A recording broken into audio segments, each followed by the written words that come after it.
Our family hobby farm has been a haven of clucking hens, green vegetables, and sweet apples for as long as I could remember, 3 generations, to be exact. Nestled just outside the bustling city limits, it sprawls across 15 glorious acres of rustic charm and homegrown goodness. You can practically taste the fresh air and the love from every inch of the land. Well, at least before the incident, but I'm getting ahead of myself. Picture this, a shimmering morning sun peeking over the trees, casting a warm glow on our lovingly tended vegetable patches and the orchard I've spent years nurturing. There's nothing quite like the sight of fresh produce dancing in a gentle breeze. Our neighbors, let's just say they definitely fall into the blessing category. They eagerly await our weekly egg drops and freshly picked tomatoes like they're receiving a rare art piece from the Louvre. So there I was, smugly patting myself on the back for expanding the chicken coop, an effort worthy of an Instagram post if I do say so myself. I even named the new girls, Carla, Helen, and Gertrude. It felt like a chicken's day out, honestly. They were finally out of their boxes and strutting around, scratching and pecking as if they owned the place. And honestly, they kind of did. But all that serene clucking and farm-fresh air was about to be shattered. Just as I wiped the sweat off my brow, admiring my handiwork, lo and behold, a shiny SUV covered in city plates screeched to a halt at the end of our dirt road. Now, the dirt road itself had never hosted a Netflix series, so I knew this wasn't a routine visit from the mail carrier. Oh no, this was the kind of vehicle that looked like it came straight from an HOA meeting where the dreaded Karen would line up against the wall, coffee in hand, ready to critique every landscape. The moment the widow rolled down, my gut twisted. Out stepped a woman with a haircut sharper than a rotting tomato, perky and stiff, dressed in what I can only describe as upscale yoga wear, with a smug expression that clearly screamed, "I have questions and I demand answers." She strode up to me like she was in a showdown, heels clicking like an 8-hour HOA meeting training montage. "Excuse me," she called, with a voice dripping with faux politeness. "What are you doing here, and are you aware of local ordinances regarding livestock?"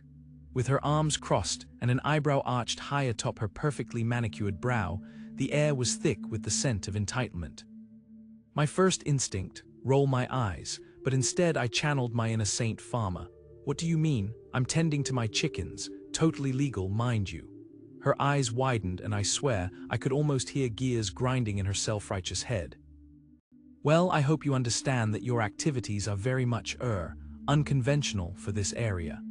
She gestured broadly, which I took as a grand performance signaling she had just discovered the absolute absurdity of rural life. "Unconventional," I shot back, still trying to swallow the irritation bubbling up inside me while motioning toward my fluttering hens. "You mean family tradition?" "Oh dear," she countered, faux sympathy spilling from her lips. "Have you considered how this affects property values? I mean, think of the children." And there it was, the children card. Sigh, just what I needed. It was a warm Tuesday morning, and before I knew it, I was taking on the role of pseudo-politician defending my supportive farm against Karen the redundant. Suddenly, humor began to creep in despite myself.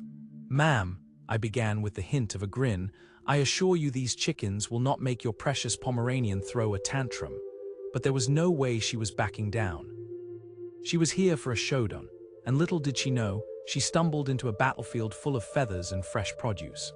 Adventure began on a sunny Tuesday morning, the kind of day where the birds enthusiastically believe they're auditioning for a Broadway show, and the idyllic scent of freshly cut grass wafts through the sweet rural air.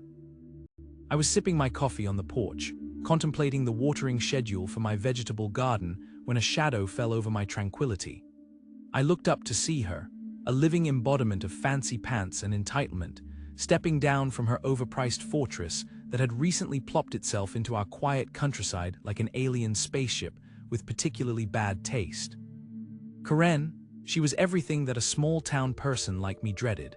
A city slicker, decked out like she was heading to a gala instead of, a rural neighborhood where the biggest drama was watching Mrs. Jenkins' tomatoes go toe-to-toe with the damn raccoons.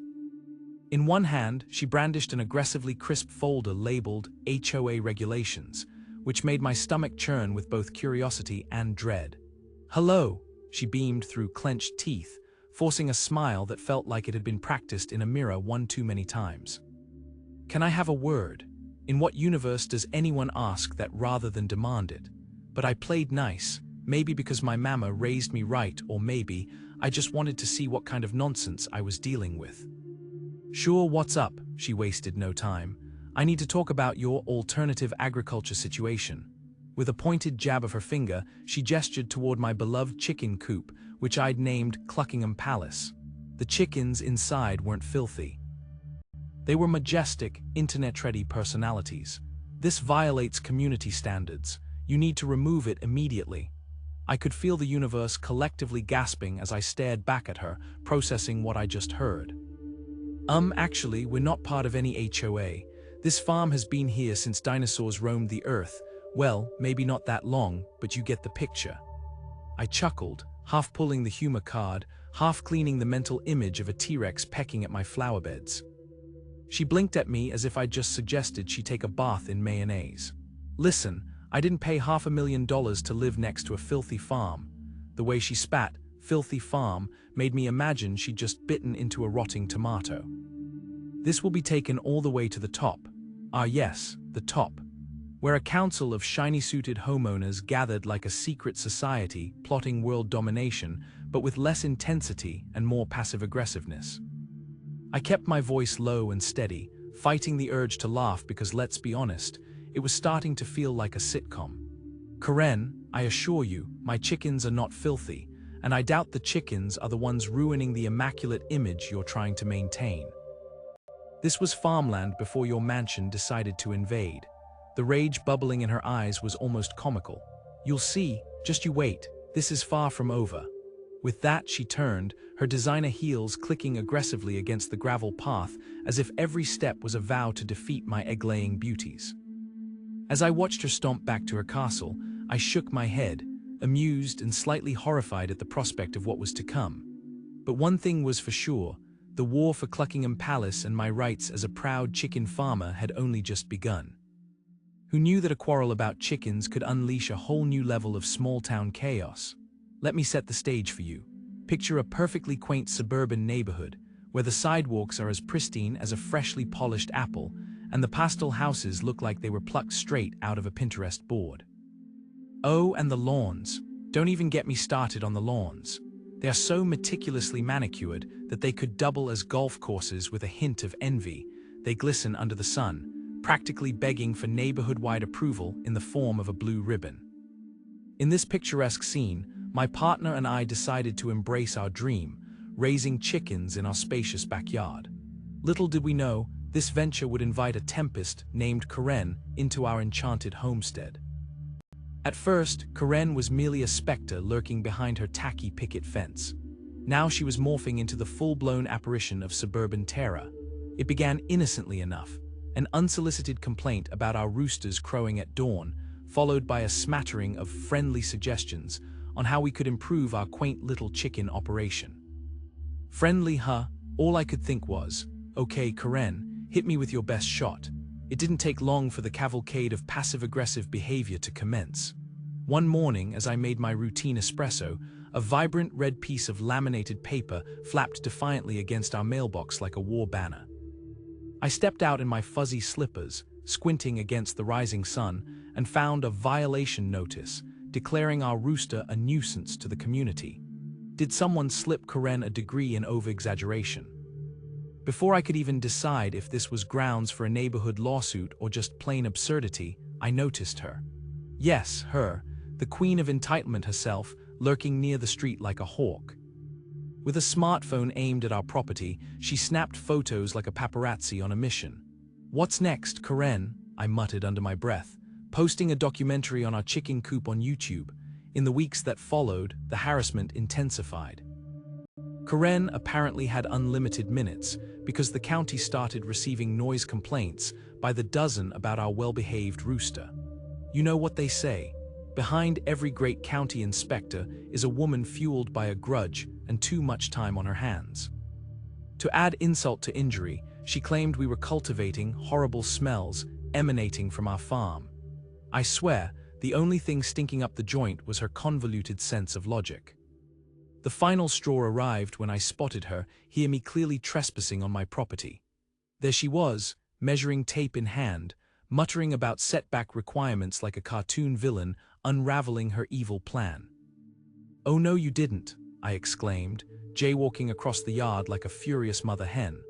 When confronted, she shot me that disingenuous smile that could only be rivaled by a used car salesman and declared, "I'm just gathering evidence for the HOA meeting."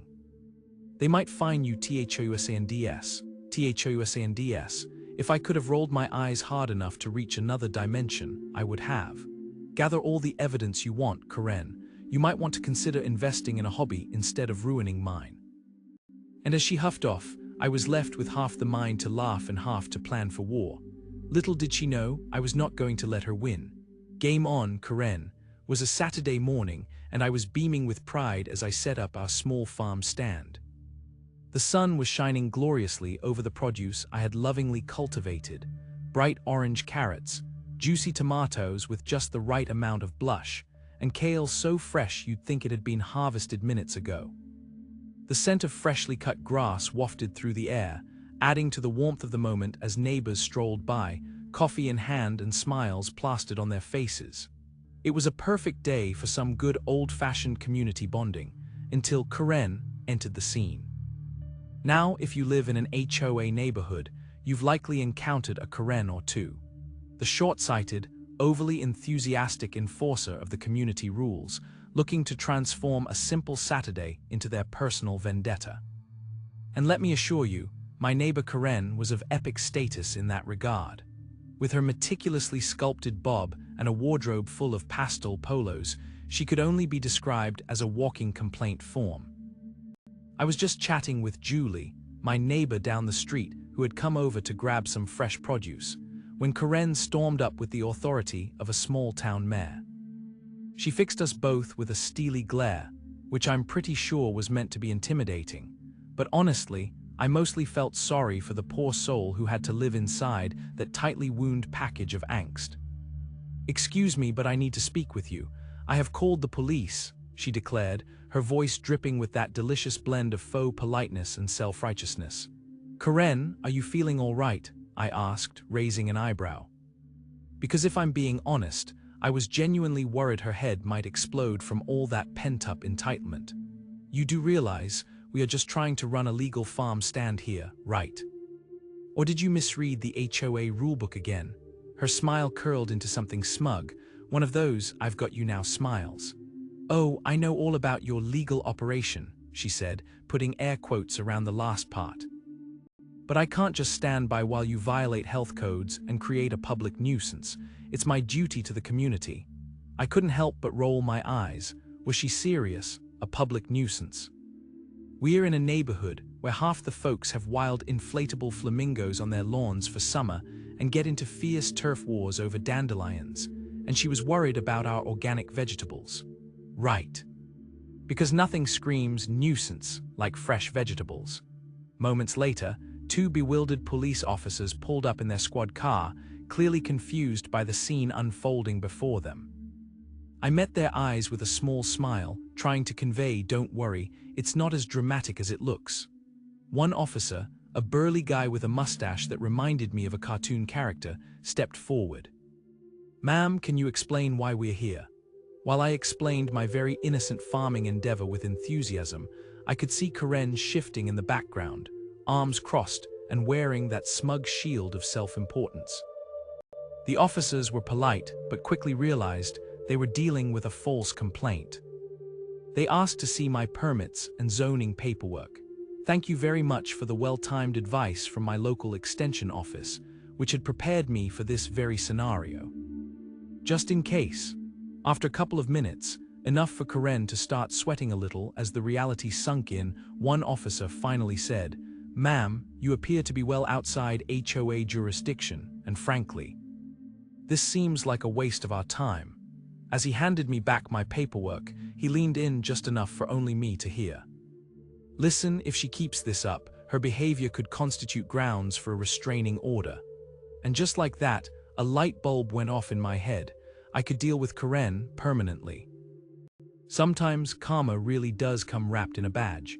There's something about fresh-cut grass that always intercepts my thoughts with sweet, nostalgic memories. Maybe it's the ear-splitting hum of lawnmowers that dulls my brain into submission.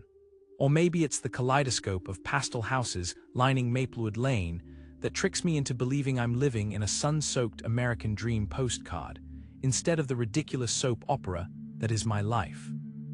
And then there's Karen, my not-so-dreamy next-door neighbor who turned out to be the absolute reigning queen of the Karen kingdom.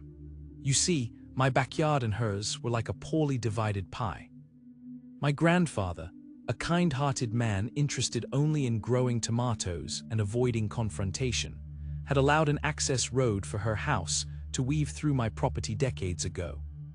He didn't bother with paperwork. I guess trust your neighbor falls flat when said neighbor is a power-hungry HOA president named Karen. The first time I got sucked into her delusional universe was during one of the infamous HOA meetings. I was merely there to enjoy the free donuts, still warm from the oven, and before I knew it, I was bombarded with passive-aggressive monologues from Karen. "As your HOA president," she began, adjusting her oversized pearls with a flourish that could only be rivaled by a magician's grand finale, "it is my duty to ensure that we maintain the pristine beauty of our neighborhood. That includes rules about your, shall we say, less conventional yard decorations." I narrowed my eyes, suspecting she meant my harmless collection of garden gnomes, who knew that resident sparkly mushroom-gobbling creatures would be deemed HOA hostile. After that ill-fated meeting, I found myself clutching my phone tighter than I had for my first bad Tinder date. I desperately Googled my way through local zoning laws and property rights, fueled by indignation and a growing collection of half-eaten donuts. And that's when I struck gold. If I were to quantify this discovery in terms of deliciousness, it was like finding a deeply buried treasure at the end of a rainbow made of frosting. Sure enough, I found out that Karen had been using the narrow access road, a road that was technically my own, like it was her personal sidewalk to grocery heaven. Feeling the sweet joy of victory bubbling inside me, I nearly burst from the intoxicating high of knowledge. This access road was my forgotten easement. It didn't matter that my grandfather had never bothered to record it with the county. The law stood by my side, like a comrade wielding a sturdy picket sign at a protest against avocado toast prices. On the flip side, I stumbled upon the absurd truth that Karen's beloved HOA had jurisdiction stitched together with the thread of flimsy lies. It had zero authority beyond the 5 houses in her exclusive subsection of Maplewood, meaning all her self-righteous rules over my yard and my lilting gnome army had been nothing more than wishful thinking. Oh, the ideas flowed through my mind like a river of chocolate. I could reclaim my easement, stand proud like an emperor on my vast dominion, and inform the real HOA about Karen's deceit, because nothing says, "haha, take that," better than a formal complaint. But wait, that wasn't enough. I could also plan a special surprise, an educational farm experience. After all, she clearly needed a masterclass in actual farm life, think pigs, chickens, and hay bales. With my newfound freedom and powerful knowledge, it was time to prepare for my sweet, legal revenge. It was one of those idyllic Saturday mornings where the skies were painted a brilliant cobalt blue, and the sun peeked over the trees like an overly caffeinated squirrel. The neighborhood was alive with the sound of freshly cut lawns and the smell of blooming lantanas, mixing together to create an aroma that was both delightfully floral and vaguely suburban. A scent known only to those who live in the HOA-saturated wonderland of pastel-painted houses. At least until today. Oh, today was special. It was my annual manure-spreading day, a beloved tradition I had started 4 years ago after moving onto my little slice of heaven in the country. I swear people living in houses manscaped to perfection have no clue what real dirt smells like, pardon my French, but they wouldn't know a good whiff of farm life if it slapped them in the face. But this year was going to be different, oh yes. I had a plan. My charming neighbor Karen had been crusading against the joys of rural living for as long as I could remember. She was the self-proclaimed queen of the HOA, barking orders like a drill sergeant at any sign of perceived chaos. I could already picture her fluttering about, directing her brunch guests through her manicured backyard like it was a high-stakes reality show. "Oh girls, look at my roses. And over here is my fake pond, sourced from the finest china. You simply must take a look," all while fuming over the sight of my messy fields. "Well, Karen, you're about to experience a truly organic morning with me today," I muttered to myself with a smirk, the surveyor's neon flags fluttering in the gentle breeze beside my expansive, somewhat chaotic farmland. I glanced over at my brother, who had taken on the not at all controversial role of the HOA president. He was one of those guys who could deliver bad news with a smile, and today he was my secret weapon. Armed with a stack of papers that could collapse even the most self-righteous of egos, he was just waiting for my signal. "You ready for some fun?" I asked him, unable to suppress a wicked grin. "I've got the papers, and I can smell the theatrics brewing already," he chuckled, puffing out his chest like he was going into battle. It felt like pre-game at the Super Bowl, and as the sun slowly climbed higher and the warmth began to blanket the land, I cranked up the manure spreader. The enormous machine rumbled to life, sounding less like a farm tool and more like a mechanical beast from some dystopian movie. I was ready to unleash the fragrance of victory just in time for Karen's precious brunch group to arrive. Dawn broke fully, and just as I ventured onto the fields closest to Karen's property line, the aroma of freshly spread chicken manure filled the air like an olfactory ambush. Oh, it was divine. I could almost hear distant cries of horror echoing from the beige brick fortress across the street, masked by the cheery ringing of brunch plates and forced laughter. Now, as I maneuvered my tractor, I could see the gaggle of women waddling over from Karen's garden pavilion. And right on cue, my brother strutted down the street, looking oh so important with the HOA papers in hand. Timing truly was everything. "Oh dear," I muttered to myself between chuckles. "I wonder how long it will take for that brunch to turn into brunch and dash." It was a Saturday like any other in the quaint cookie-cutter neighborhood of Pine Grove Estates. Freshly cut lawns glowing under the bright sun, pastel-painted houses lined up like obedient soldiers, and the hum of lawnmowers creating the perfect backdrop for my plans of communal bliss. Or so I thought. I had invited Karen, the self-proclaimed queen of the Homeowners Association, to join us for a brunch that would go down in the annals of residential history, though certainly not for the reasons I initially envisioned. Karen had a knack for turning even the mildest situations into full-blown soap operas, and today was no different. As the sun began to peek over the hedges, my guests were arriving, chirpy and bright-eyed, ready for mimosas and pastries. But no sooner had the first bubbly hello echoed in my kitchen than the peaceful chatter was interrupted by a ruckus outside. "What is that smell?" one of my guests asked, wrinkling her nose as she delicately placed a croissant on her plate. I turned towards the window, half expecting to see something sinister lurking amongst the flowers. And there she was, bursting out of her front door, arms flailing like she was trying to swat away invisible flies, Karen, with her high bun wobbling precariously and her eyes wide with indignation. "What in the world? It's a health violation," she screamed, staring directly at my backyard, as if accusing the whole universe of conspiring against her. While the aroma of freshly cut grass and baked goods drifted through the air, Karen was theatrically clutching her phone, prepared to dial 911 with the enthusiasm of someone ordering a spicy pizza, fully convinced she was about to bust a crime ring operating right next to her. Just when I thought she might be dialing the wrong number for a "please save me now I can't breathe" emergency, the police actually showed up. To my surprise, it was the same pair of officers who had responded previously to her calls about trespassers in the park. "Ma'am, we've told you before, agricultural operations are protected by state right-to-farm laws," one of them said, his voice as calm as ever. Honestly, I was impressed. He maintained a saintly patience that I was pretty sure would test the limits of any average human being. Between Karen's bluster and her overinflated sense of entitlement, I almost felt sorry for the poor guy. But the real showstopper came when the actual HOA president made his grand entrance, looking fabulously smug with a stack of papers in hand.